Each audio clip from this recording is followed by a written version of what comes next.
What's up mga ka-laptop? So for today's video mga ka-laptop is nandito tayo sa ating fish barracks kasi may i-cure tayo mga ka-laptop na sakit sa fry natin kasi lagi na lang tayo na mamatayan ng mga fry. Sayang yung mga muli natin na fry is namamatay. So yung solusyon na naisip ko mga ka-laptop is lagyan ko ng asin kasi yung asin mga ka-laptop is nakakatulong siya sa mga bacteria ng tubig kasi yung mga fry natin is malapit sa mga parasites, ganun, yung mga bacteria na nasa tubig, ganun.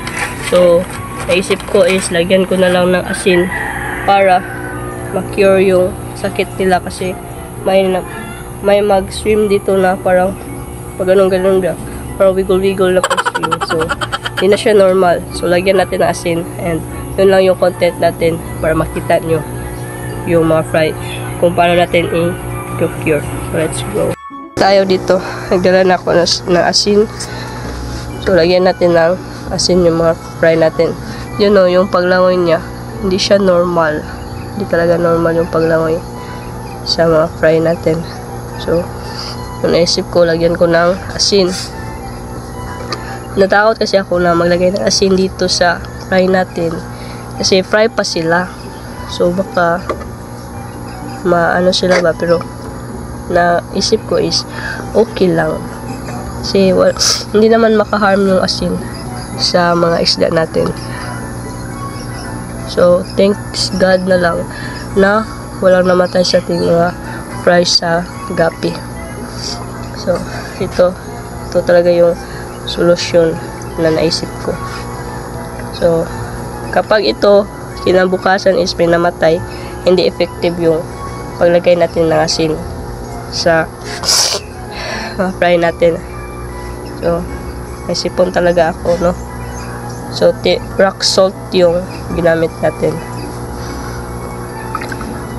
So yun. So yan, nalagyan na natin sila ng asin. May namatay pa mga ka-laptop. Ayan o, yun, nasa ilalim na yan, namatay siya.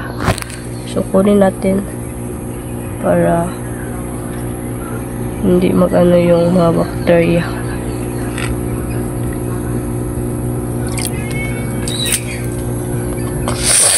Pero sana talaga mga ka-laptop is wala nang mamamatay sa ating mga fry, lalo na sa ating mga gapi.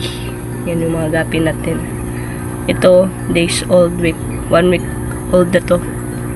Ito 1 week old yung iba is mga days pa lang. So sana no ma-cure natin. So dito lang yan sa goldfish. Yun lang yung content natin para makita nyo yung pag-cure sa ating mga fry. Asin lang yung solusyon.